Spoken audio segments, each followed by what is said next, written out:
গ্রাম বাংলার ব্যস্ততম এই বাজারে নিত্য প্রয়োজনীয় পণ্যদ্রব্য কেনাবেচা ছাড়াও যে জিনিস অনেক বেশি চোখে পড়ে তা হলো জিলাপি ভাজা।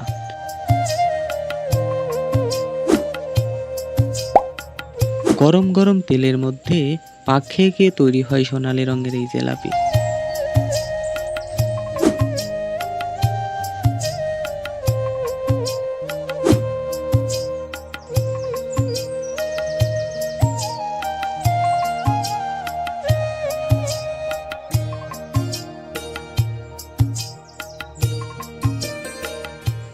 জিলাপি ভাজার ঝাঁঝাঁ শব্দ যখন তীব্র হয়ে ওঠে তখন দোকানের চারিপাশে ভিড় জমে।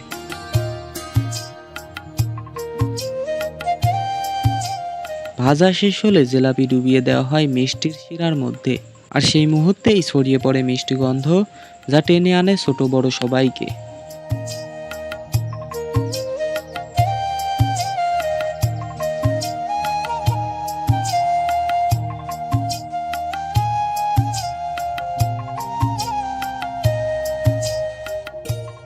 জিলাপির বাইরে আস্তাবরণ আর ভেতরে মিষ্টি রস, এক কামড় খেলেই যেন মুখে চলে আসে এক মধুর অনুভূতি। চুরঙ্গিহাটের এই গরম গরম জিলাপি শুধু মুখরোচক খাবারই নয়, এটা এক প্রকার অনানুষ্ঠানিক সাপ্তাহিক মেলা আয়োজনের মাধ্যম।